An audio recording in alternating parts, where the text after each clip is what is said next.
ሮሜ ምዕራፍ 12 ቁጥር 1 ከዛ ደግሞ ኤፌሶን ምዕራፍ 5 ላይ እናነባለን። ከዛ በኋላ አሁን መጀመሪያ የምናነበው ሮሜ ምዕራፍ 12 ከቁጥር 1 ጀምሮ ያለውን ቃል በጌታ በኢየሱስ ክርስቶስ ስም አነባዋለሁ። እንግዲህ ወንድሞች ሆይ ሰውነታችሁን እግዚአብሔርን ደስ የሚያሰኝና ሕያው ቅዱስም መስዋዕት አድርጋችሁ ታቀርቡ ዘንድ በእግዚአብሔር ርኅራኄ እለምናችኋለሁ። እርሱም ለአእምሮ የሚመች አገልግሎታችሁ ነው ይላል። ቃል እግዚአብሔር ላይ ያለው በረከት ወደ ውስጣችን እንዲቀርልን ከኔ ጋራ እስቲ እንደገና አብረን እናነባለን። በጌታ በኢየሱስ ክርስቶስ ስም እንጀምራለን። እንግዲህ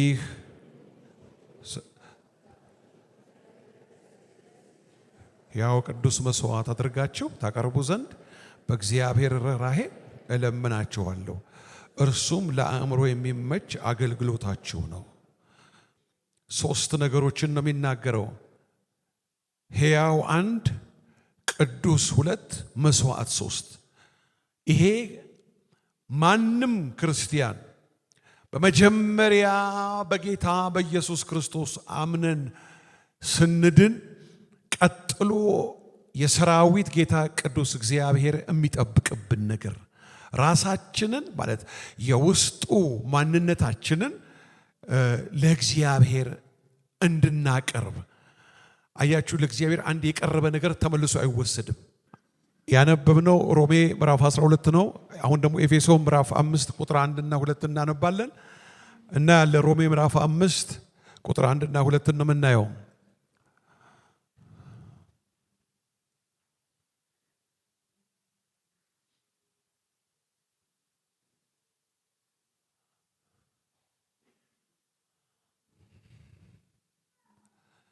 እንግዲህ እንደተወደዱ ልጆች እግዚአብሔርን የምትከተሉ ሁኑ። ክርስቶስም ደግሞ እንደወደዳችሁ ለእግዚአብሔር የመዓዛ ሽታ የሚሆን መባና መስዋዕት አድርጎ ስለ እናንተ ራሱን አሳልፎ እንደሰጠ በፍቅር ተመላለሱ ይላል።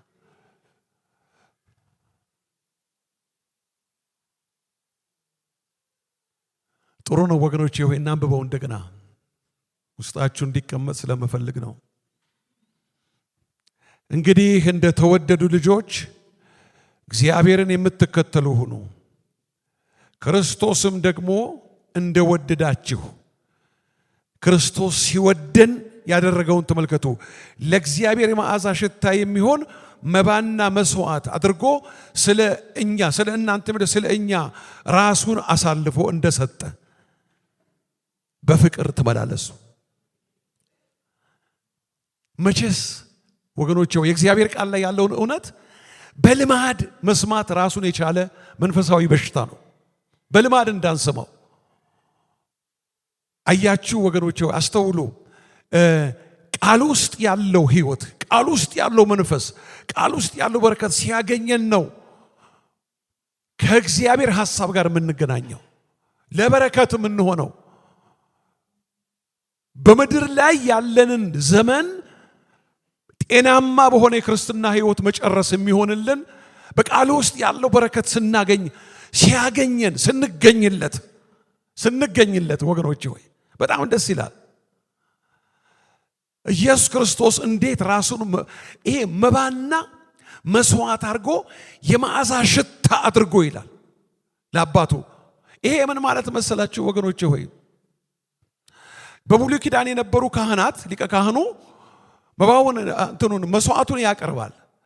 መስዋዕቱ ከቀረበ ከተቃጠለ፣ የሚታረድ መስዋዕት ከታረደ ከተቃጠለ በኋላ ለሕዝቡ ደግሞ ከእግዚአብሔር የሰማውን ነገር ይናገርና ይጨርሳል። እሱ ከሚሰዋው መስዋዕት ጋር ያንን ስርዓት ፈጻሚ ነው። ወደ አዲሱ ኪዳን ግን ስንመጣ በጣም የሚያስደንቀው የሚገርመውና እጅግ ከአእምሯችን በላይ የሆነ ሚስጥር የሞላበት ነገር የአዲሱ ኪዳን መስዋዕት ኢየሱስ ክርስቶስ በቀራንዮ መስቀል ላይ መስዋዕቱን አቀረበ። እሱ ራሱ ነው መስዋዕቱን ያቀረበው። አቅራቢው እሱ ራሱ ነው፣ የቀረበውም ደግሞ እሱ ራሱ ነው። መስዋዕቱን አቅራቢው ኢየሱስ ነው። መስዋዕትም የሆነው ኢየሱስ ነው። ስለ እናንተ አለ። ስለማ ስለ እናንተ ምን አድርጎ? መባና መስዋዕት አድርጎ መልካም መዓዛ እንዲሆን ይው ክርስቶስ ደግሞ እንደወደዳችሁ የመዓዛና ሽታ የሚሆን መባና መስዋዕት አድርጎ ስለ እናንተ ራሱን አቀረበ ይላል።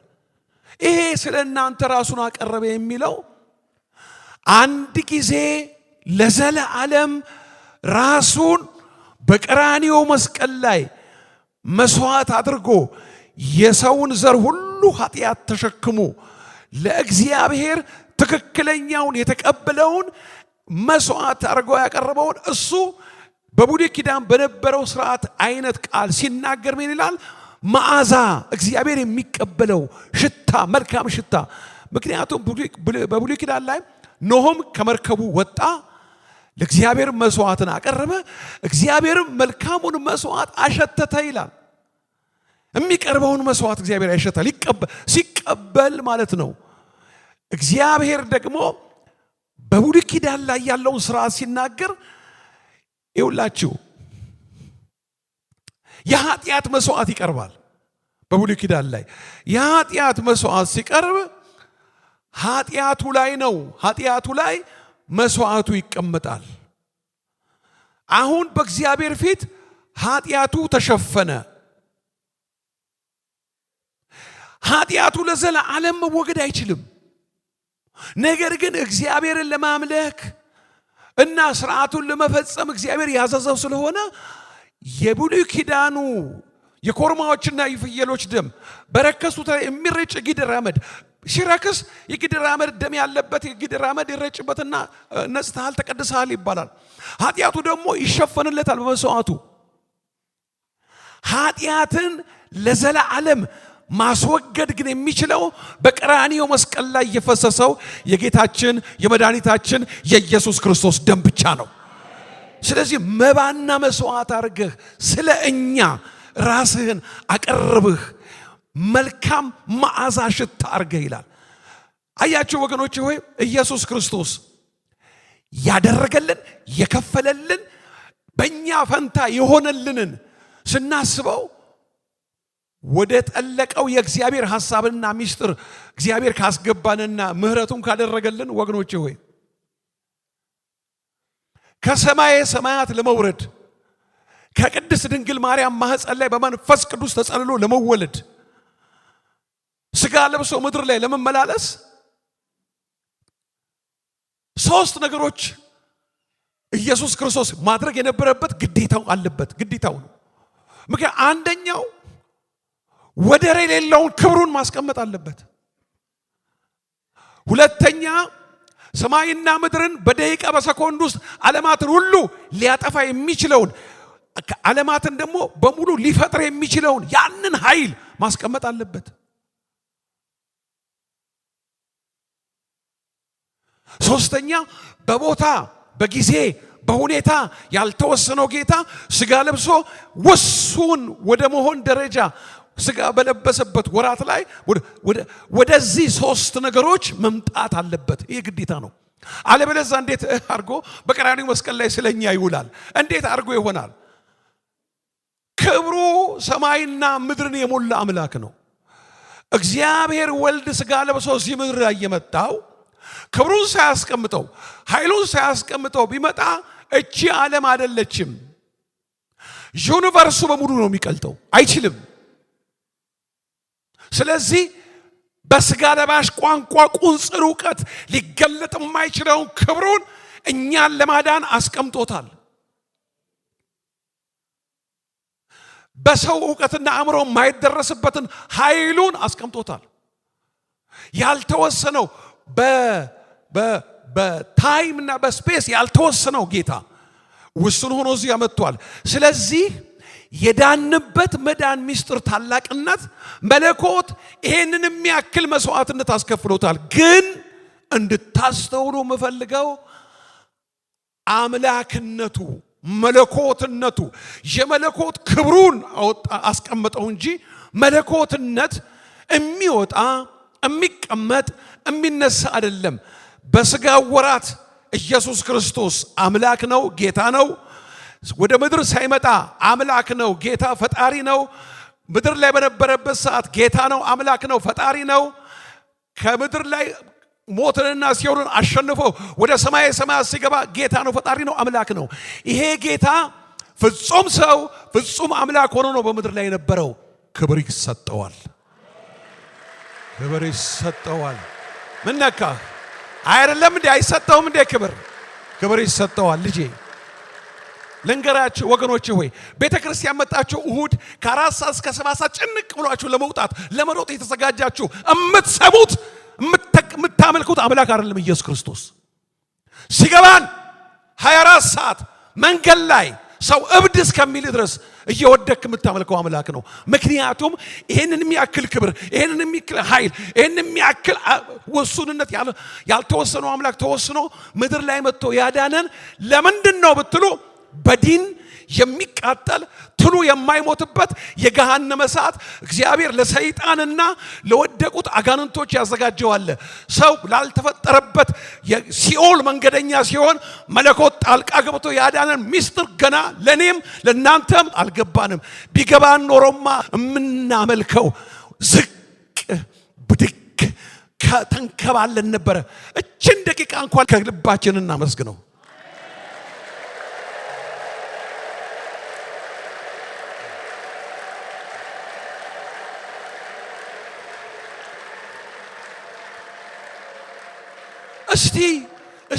እስቲ ብቻችሁን እቤታችሁ እንዴት ስጋ ለበስክ በሉ እስቲ። ጌታዬ እባክህን ይሄን ስጋ እንዴት የለበስከው? ወገኖቼ በስመ አብ ወወልድ ወመንፈስ ቅዱስ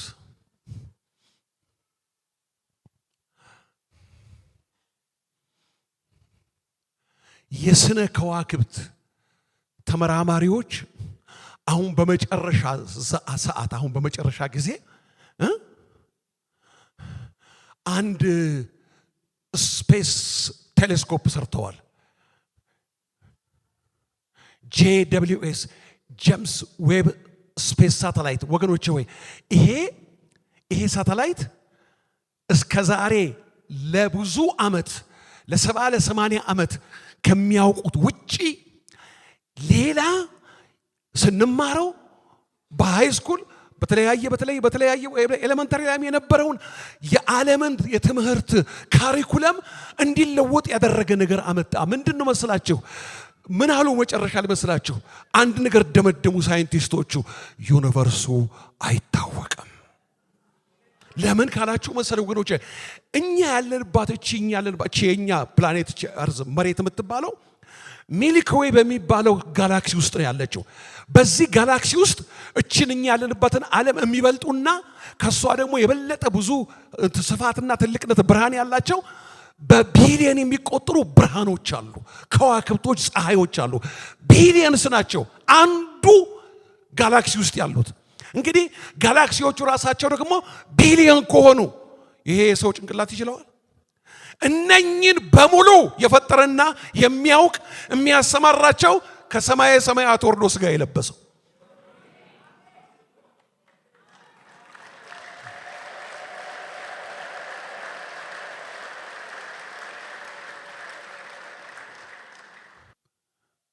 ወገኖቼ ሆይ የምናመልከው ስጋ ለብሶ በእኛ ፈንታ መስቀል ላይ የዋለው ትልቅ የእግዚአብሔር ልጅ እግዚአብሔር ወልድ ነው። አሁን እኮ ትንንሽ ነገር መስዋዕት ማድረግ እንፈራለን። ከብርድ ሰዓት ከብርድ ውዝብስ ውስጥ ወጥተን መንበርከክ እንኳንና መስዋዕት ማድረግ ጸሎታችንን ብዙዎቻችን ያቀተናል። ዋን ሚል ቢጎልብን እኮ ወገኖቼ ሆይ ብዙዎቻችን መጸለይም ወደ ጌታ ቤትም እንኳን አንመጣም። 1 ሚል ቢጎልብን እስቲ ሰው የተባለው ሰው ሙሴ የተባለውን ሰው እስቲ ወገኖቹ የተመልከቱ። መስዋዕት ማድረግ ፈለገ። አንድ የዘላለም ሐሳብ የእግዚአብሔር ትልቅ ሚስጥር በራለት። እናቱ ሞግዚቱ ሆና ገብታ እናቱ የእግዚአብሔር ጥበብ እናቱን አስገባና በእናቱ ጡት ያሳደገው ክብር ለአብ ይሁን። እዛው ሞት የወጣበት ቤተመንግስት ውስጥ ሞት በወጣበት ቤተመንግስት ውስጥ እዛው ውስጥ አሳደገው አስገብቶ። አባትህ ትልቅ ነው፣ ኃይለኛ ነው። ይሄው ወገኖቼ ሆይ ብድግ አለ ሙሴ።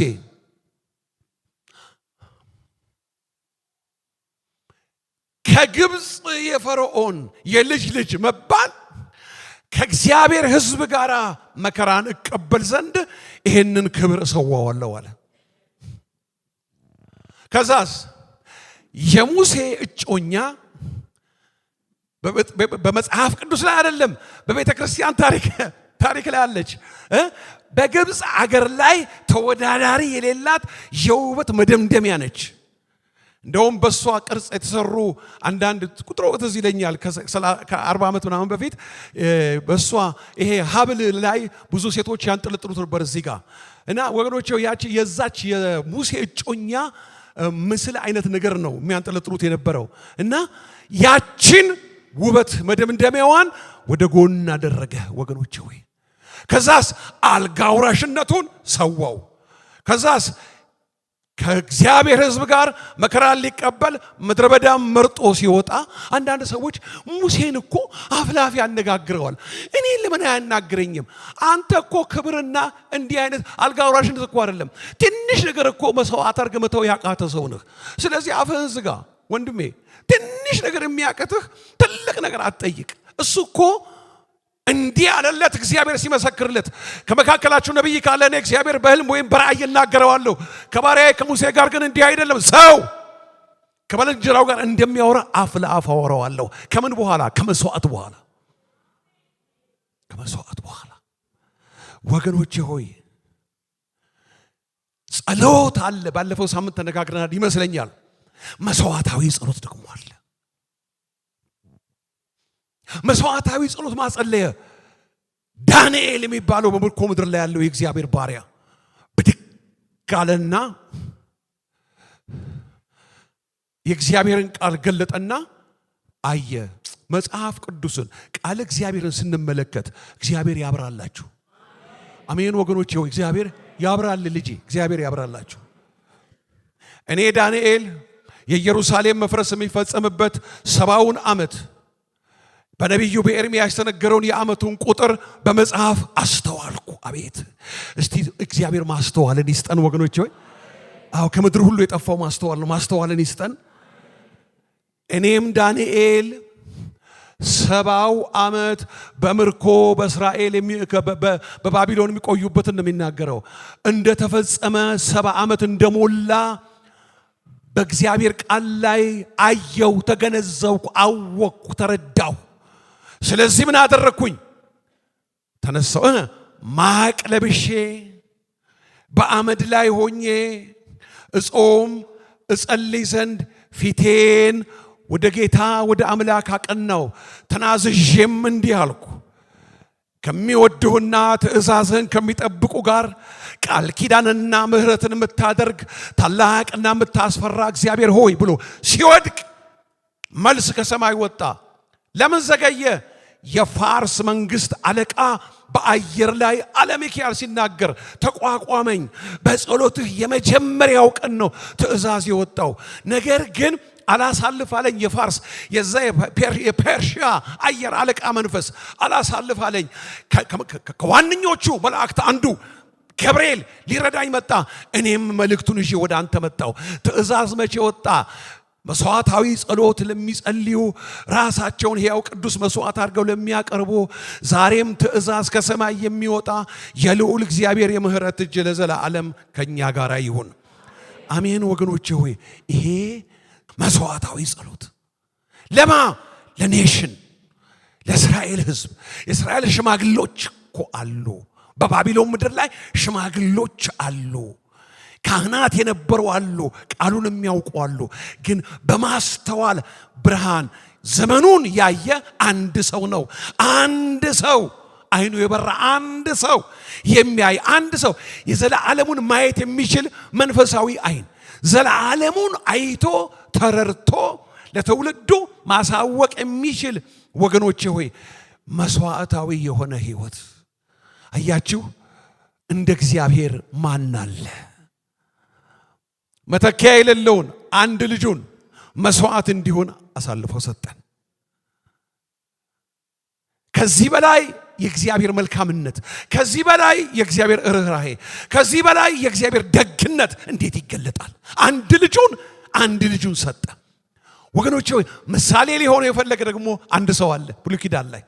እሱ ደግሞ ማ ይባላል መሰላችሁ? አብርሃም ይባላል። አንድ ልጁን ጠየቀው መስዋዕት እንዲያደርግ።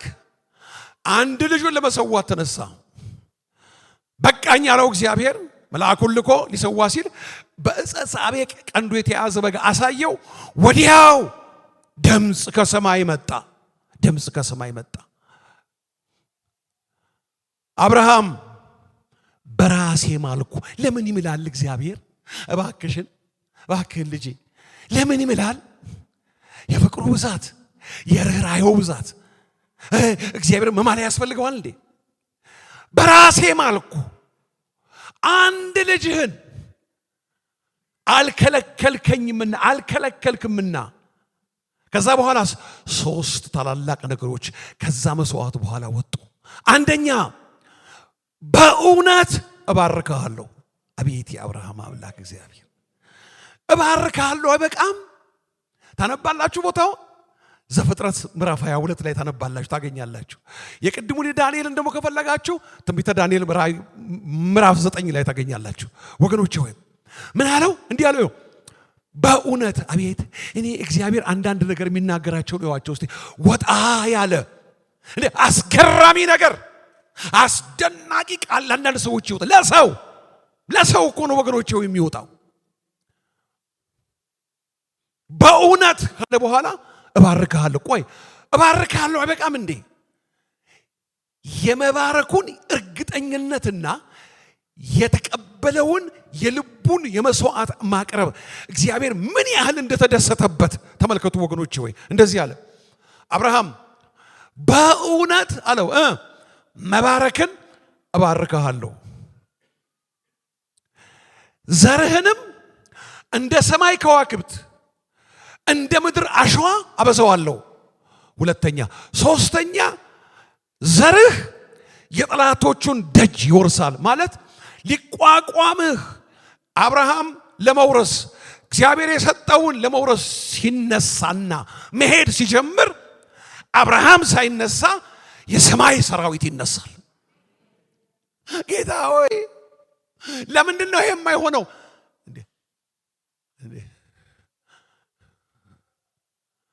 መቼ እንደሚገባ እንኳን ጾም ጸሎት ሲባል መምጣት እየቻልክ ማኪያቶን አይደለም እዛ የምታንቀረው።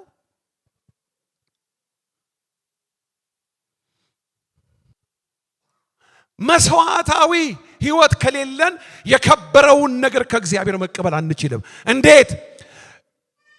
በእግዚአብሔር ርህራሄ እለምናችኋለሁ። በጌታ አምናችሁ ድናችኋል፣ እሰይ እንኳን ዳናችሁ። ግን የሚቀጥለው ሰውነታችሁን ሕያው ቅዱስ መስዋዕት አድርጋችሁ ስጡኝ። አቤት ስንቶቻችን ሰጠው ብለን ራሳችንን ውጥር አድርገን ይዘን። ወገኖቼ ሆይ እግዚአብሔር ይርዳን። እግዚአብሔር ምን አይነት መስዋዕት እንደሚወዱ ታውቃላችሁ? እስቲ መዝሙር 51 አውጡ። እናንተ የተባረካችሁ የእግዚአብሔር ቤተሰቦች እስቲ መዝሙር 51 አውጡ።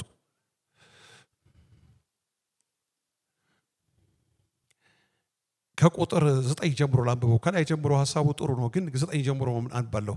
ከኃጢአቴ ፊትህን መልስ፣ በደሌንም ሁሉ ደምስስልኝ። አቤቱ ንጹሕ ልብን ፍጠርልኝ፣ የቀናውንም መንፈስ በውስጤ አድስ። ከፊትህ አስጣለኝ፣ ቅዱስ መንፈስን ከኔ ላይ አትውሰድብኝ። የማዳንህን ደስታ ስጠኝ፣ በሽታ መንፈስም ደግፈኝ። ለሕግ ተላላፊዎች መንገድን አስተምራለሁ፣ ኃጢአተኞችም ወደ አንተ ይመለሳሉ። የመድኃኒቴ አምላክ እግዚአብሔር ሆይ ከደም አድነኝ፣ አንደበቴም በአንተ ጽድቅ ትደሰታለች። አቤቱ ከንፈሮቼን ክፈት፣ አፌም ምስጋናህን ያወራል። መስዋዕትን ብትወድስ በሰጠሁ ነበረ፣ የሚቃጠለው መስዋዕት ደስ አያሰኝህም። የእግዚአብሔር መስዋዕት የተሰበረ መንፈስ ነው። በብሉይ ኪዳን የሚቀርበው መስዋዕት ምን ነበረ? ኮርማዎች፣ ፍየሎች። እግዚአብሔር እኮ አልረካበትም፣ ግን የሰጠው ስርዓት ነው። ስርዓቱ እንዲፈጸም ይፈልጋል። እግዚአብሔር አብ የረካበት መስዋዕት በቀራንዮ መስቀል ላይ የተሰዋው የናዝሬቱ ኢየሱስ የእግዚአብሔር ልጅ ብቻ ነው። ምን አለ ሚስጥሩ ሲናገር? መባና መስዋዕት እኮ ምትወድ እኮ አደርግ ነበረ፣ ደስ አያሰኝም እኮ አንተ። ግን በቃ የሰው ልጆችን ጥላ አርጎ መጠበቂያ ማቆያ ነው እኮ። ጥላ እኮ ነው ብሉይ ኪዳን፣ ማቆያ ነው። የኮርማዎችና የፍየሎች ደም እኮ ማቆያ ነው። እውነተኛው መስዋዕት ክርስቶስ እስከሚሰዋ ድረስ የሚጠበቅበት ስርዓት ነው የሰጠው። የእግዚአብሔር መስዋዕት አለ። ተመልከቱ፣ ከውስጥ ማንነታችን ውስጥ የሚወጣው ለእግዚአብሔር ስታደርጉ ከውስጥ ከማንነታችሁ ይወጣ ካልሆነ ወገኖቼ ሆይ እግዚአብሔር ደስ ብሎት አይቀበለውም። ቃየልም መጣ መስዋዕቱን አቀረበ፣ አቤልም መጣ አቀረበ። እግዚአብሔር እኮ መስዋዕታቸው ጋር ለም ችግሩ ያለው ልባቸው ጋር ነው። አቤልን ሲያየው ልብ ውስጥ ያለው ንጽህናና ፍቅር እና እምነት ነው። ለእግዚአብሔር ያለው ፍቅርና እምነትን የአቤል ነው ያህል። ስለዚህ ዕብራውያን ምዕራፍ 10 ቁጥር 4 ላይ እሱ ሞቶ ሳለ ሞቷል? አቤል ሞቷል። በመስዋዕቱ ግን እስከ አሁን ድረስ ይናገራል። መስዋዕት ይናገራል። ከልብ የወጣ መስዋዕት ይናገራል። በመስዋዕቱ እስከ መቼ ይናገራል? እስካሁን ዕብራውያን ጸሐፊ እንደዛ ነው፣ እስካሁን ይናገራል አለ። የእግዚአብሔር መስዋዕት ከልባችሁ ሳይሆን በጽድቅ ሳይሆን ለእግዚአብሔር የምታረጉት ነገር ካለ አትክሰሩ፣ አይቀበለውም። እግዚአብሔር በመጀመሪያ መስዋዕቱ የወጣበትን ልብ ይፈልገዋል። ምን አይነት ልብ? ሕያው ቅዱስ መስዋዕቱ ነው። በመጀመሪያ ራሱን ለሕያው እግዚአብሔር ያቀረበ ቅዱስ የሆነው የእግዚአብሔር መስዋዕት ምንድን ነው? የተሰበረ መንፈስ ነው። ወደዚህ ወደ ትሁት መንፈሱ ወደ ተሰበረ በቃሌ ወደሚንቀጠቀጠው ሰው ማለት ምን ማለት መሰላችሁ?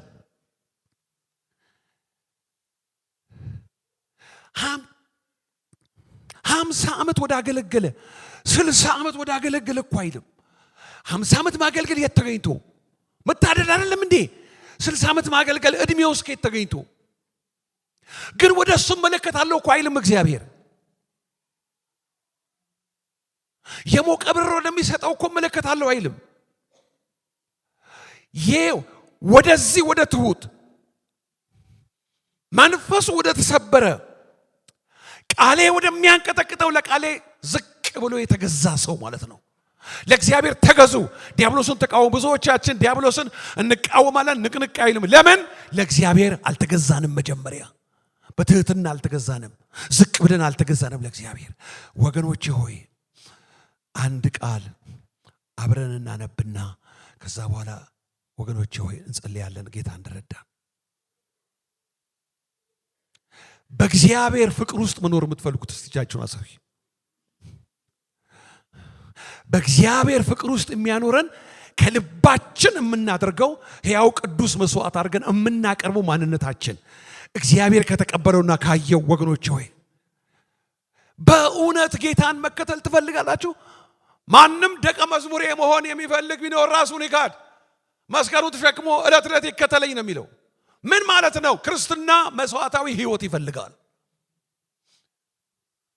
እንደፈለጉ እየተናገሩ፣ እንደፈለጉ እያደረጉ፣ እንደፈለጉ እያሰቡ፣ ያሰቡትን እያደረጉ በእውኑ የመንግሥተ ሰማይ ወራሽ መሆን ይቻላልን? ወገኖቼ ወይ እንደ ቃሉ እውነት ከሆነ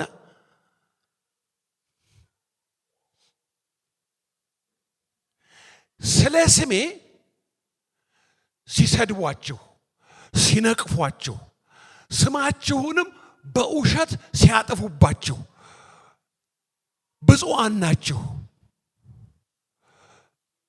ጠላቶቻችሁን ውደዷቸው። እባካችሁ ጻፉት።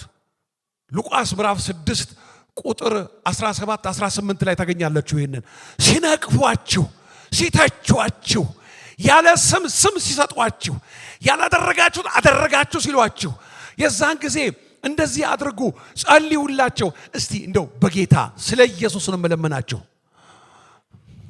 ለጠላቶቹ የሚጸልይ ጴንጤ ታውቃላችሁ በዚህ ዘመን?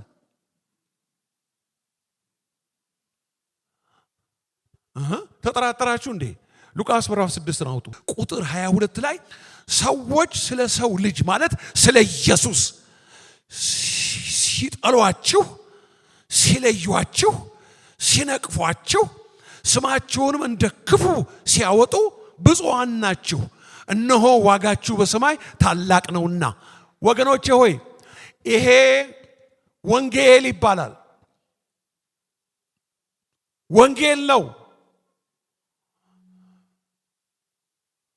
ከጥቂት ቦታዎች በስተቀር በእርግጠኝነት ነግራችኋለሁ፣ በአዲስ አበባም፣ በኢትዮጵያም፣ በአፍሪካም፣ በአውሮፓም፣ በአሜሪካም ይሄን ወንጌል አትሰሙትም።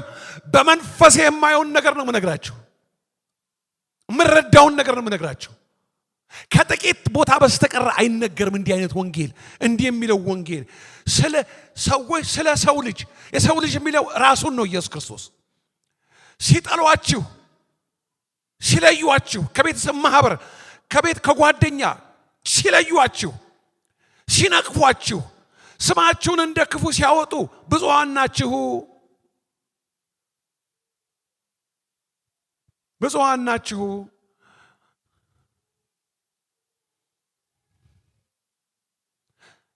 በዚያን ቀን ደስ ይበላችሁ ዝለሉም፣ አባቶቻችሁ ነቢያትን እንዲሁ አድርገዋቸዋልና።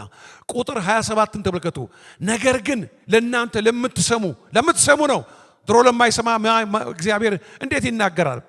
ነገር ግን ለእናንተ ለምትሰሙ እላችኋለሁ፣ ጠላቶቻችሁን ውደዱ። ቻው ሃሎ። ይሄው ወንጌል።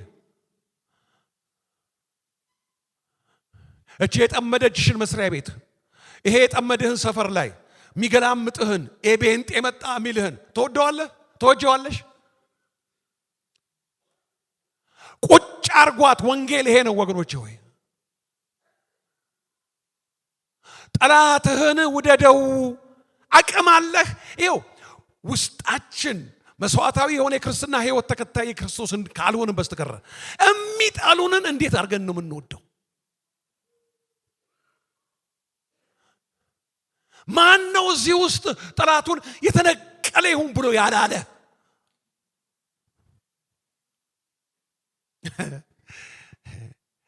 ሰምተነው ስለማናቅ ይህን ወንጌል እንግዳ፣ እንደውም አንዳንዶቻችሁ የስተት ትምህርትም ሊመስላችሁ ይችላል። ምክንያቱም ለምን እንደሆነ ታውቃላችሁ?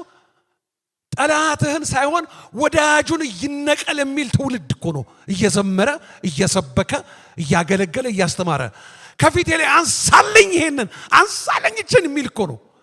ምንም ያላደረገችውን እህቱን፣ ምንም ያላደረገውን ወንድሙን ጠላቱ ጋማ ምን እንደሚል እግዚአብሔር ይወቅ ወገኖቼ ሆይ። አይ ክርስትና። ነገር ግን ለእናንተ ለምትሰሙ እላችኋለሁ፣ ጠላቶቻችሁን ውደዱ፣ ለሚጠሏችሁም መልካም አድርጉ፣ የሚረግሟችሁንም መርቁ፣ ስለሚበድሏችሁም ጸልዩ። በደል አደረሱባችሁ፣ በደል ደራረቡባችሁ፣ በደል ላያችሁ ላይ አበዙባችሁ። ወንጌል ይሄ ነው። ጸልዩላቸው ነው የሚለው። እንደሚከብዳችሁ አውቃለሁ። ለምን እንደሚከብዳችሁ ልንገራችሁ። እውነተኛ ወንጌል ላይ የተመሰረተ ህይወት ላይኖር ስለሚችል በህይወታችን በእውነት ወንጌል ላይ ከተመሰረትን ግን አይከብደንም። ለምን? የተቀበልነው ጌታ ወገኖቼ ሆይ እኛ እንድንበቀል ሳይሆን በቀል የኔ ነው፣ ብድራትን እኔ እመልሳለሁ፣ እናንተ ግን አትበቀሉ፣ እኔ የምበቀለው ነው የሚለው። ወገኖቼ ሆይ በቃ አንድ ቃል እናውጣና እናንብብ። ግድ የላችሁም። ዘፍጥረት ምዕራፍ 25 ላይ አውጡ። ከቁጥር 27 ጀምሮ ነው የማነበው። ከ27 ጀምሮ አነበ። ዘፍጥረት 25 ከ27 ጀምሮ። ብላቴኖቹም አደጉ። ኤሳው አደን የሚወድ የበረሃ ሰው ሆነ። ያዕቆብ ግን ጭምት ሰው ነበረ፣ በድንኳንም ይቀመጥ ነበረ። ይስሐቅም ኤሳውን ይወድ ነበረ፣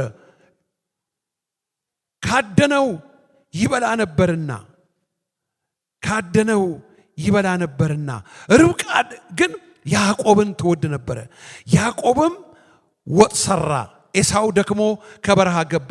ኤሳውም ያዕቆብን ከዚህ ከቀይ ወጥ አብላኝ እኔ እጅግ ደክሜያለሁ አለው። ስለዚህም ስሙ ኤዶም ተባለ። ያዕቆብም በመጀመሪያ ብኩርናህን ሽጥልኝ አለው። ኤሳውም እነሆ እኔ ልሞት ነኝ፣ ይህ ብኩርና ለምኔ ነው አለ። ያዕቆብም እስኪ መጀመሪያ ማልልኝ አለው። እውነትም እንዴት ብልጥ ሰው ነው! ማለለትም፣ ብኩርናውንም ለያዕቆብ ሸጠ። ያዕቆብም ለኤሳው እንጀራና የምስር ወጥ ሰጠው፣ በላ ጠጣም፣ ተነስቶም ሄደ።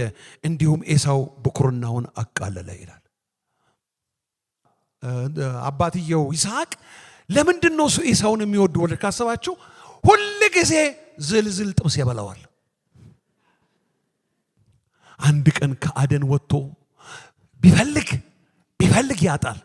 ጠውልግ ብሎ ርቦት ሲገባ የያዕቆብ ምስር ሽታ ግቢውን፣ ሰፈሩን፣ ቤቱን ያናውጠዋል። መጣ። ከዚህ ከቀይ ወጥ ከዚህ ሽታው ምራቂን እያስዋጠኝ ካለ ወጥ ስጠኝ አለው። እንዴት ሰጠሃለሁ? ብኩርናውን እፈልጋለሁ። መጀመሪያ የወጣው አንተ ነህ። ሲወጡ ያዕቆብ ከኋላ የወንድሙን የኤሳውን ተረከዙን ይዞ ወጣው። ስለዚህ ስም ሁሉ ወጥቶለታል። ብኩርናህን ስጠኝ አለው። እንዴ እኔ እኮ አሁን ልሞት ነው። እንዳትረሱ፣ በጌታ ፍቅር ነው የምጠይቃችሁ። ኤሳው ረሃቡን መስዋዕት ማድረግ አቃተው። ያችን ደቂቃ ታግሶ፣ እቺን ያዙልኝ፣ ታግሶ ረሃቡን መስዋዕት ማድረግ አቃተው። ምን አሳየው ሰይጣን? እንደሚሞት። ቆይ አንድ ነገር፣ ምሳ ሳይበላ የቀረና ምሳውን ሳይበላ እኮ ጋሽ ከሌ ሞተ የሚባል ሰምታችሁ ታውቃላችሁ? ምሳውን ባለመብላት የሞተ ሰው አለ ወይ ነው እኮ ብላችሁ አለ። በጊዜያዊ በማይጠቅም ግን ታግስነው ልናልፍ የምንችልበት መስዋዕታዊ ህይወት የጊዜዋን ነገር ሳይሆን አንድ ትውልድ አለ በዚህም ዘመን እንዲህ ይላል። ይውላችሁ ቶሎ አሁን ጠዋት ጸሎት፣ ከሰዓት በኋላ መልስ የሚፈልግ ትውልድ። ሰይጣን እግዚአብሔር ያልሰጠንን በረከት በቶሎ አጣድፎ ተቀብሎ አደጋ ውስጥ የገቡ ሰዎችን ቁጥር እኔ አላቅም፣ እግዚአብሔር ነው የሚያውቀው። ብኩርናው ለምኔ ነው? ይሄንን ካላገኘህ መሞትህ ነው ብሎ የሚገልጥ የሚያሳይ ራእይ የሚሰጥ ህልም የሚሰጥ ድምፅ የሚያመጣ አየሩን ሞልቶታል። ወገኖቼ ሆይ በቃ ይሄው አስተውሉ። ኪዳኑን ጣለው ኤሳው።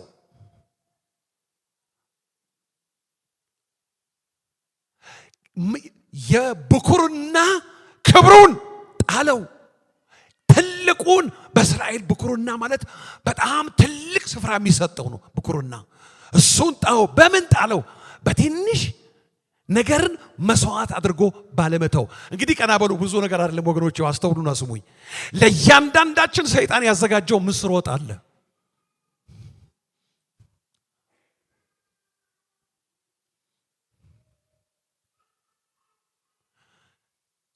ለእያንዳንዳችን ሰይጣን ያዘጋጀው የተለያየ። ለኤሳው ምስር ወጥ ነው ያዘጋጀለት። ኢየሱስ ክርስቶስን የዘላለምን ሕይወት የሚያስጥል ጊዜያዊ ምቾት፣ ጊዜያዊ ደስታ እግዚአብሔር ያልሰጠው ለመለምኩኝ፣ ተሳካልኝ፣ ተከናወነልኝ ከእግዚአብሔር ያልሆነ ሰይጣን ባዘጋጀው ዘመኑ በተለያየ አቅጣጫ ባዘጋጀልን መንገድ ውስጥ ገብተን ወገኖቼ ሆይ እንደዚህ ነው የሚፈልገው ሰይጣን። እግዚአብሔር በጽድቅ ያዘጋጀልን የዘላለም በረከት ከምድርም ሳንጎድል ከአንዳች ነገር በሰማይም የዘላለም ሕይወት በረከት አለ። እሱን የሚያስጥለን ለእያንዳንዳችን የዘመኑ ምስር አለ ያዘጋጀልን። የአንዳንዶቻችን ምን ይሆን? ያንቺ እንደዛ ነው፣ የኔ እንደዛ ነው፣ ያንተ እንደዛ ነው። እያንዳንዳችን ብኩርናችንን ማለት ኢየሱስ ክርስቶስን የተቀበልነውን የዘላለም ሕይወት የሚያስጥል የሚቀርብልን ነገር አለ። ስንቶቻችን ታግሰን ያንን በጊዜያዊ ነገር ሊያታልለን የዘላለሙን ነገር ሊያስጥለን የመጣውን ነገር ታግሰን እናልፋለን? ለምን መሰላችሁ? ይሄ ያለንበት ዓለም በቶሎ አሁን በሚል የተቃኘ ነው። ቶሎ የምትፈልግ ከሆነ አቅራቢ አለ። እግዚአብሔር ሳይሆን አቅርቦት ከሌላ ቦታ የሚያዘጋጃል።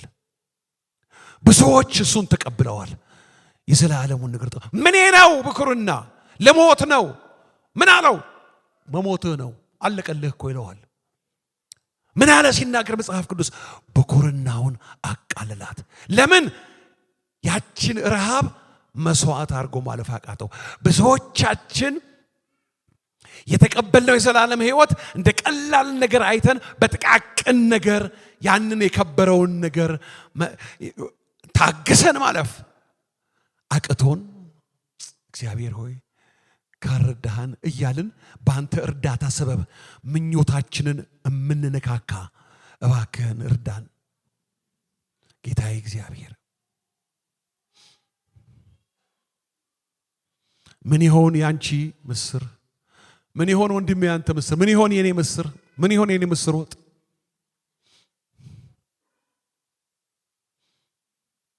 አይ ጌታ ሆይ በዚህማ አትምጣብኝ፣ በኢየሱስ ክርስቶስም እኔ አልችልም፣ እኔ ክርስትናው ይቅርብኛ ብለው ሰዎች በጥቃቅን ነገር የዘላለሙን ነገር ወገኖቼ ሆይ አበላሽተውታል።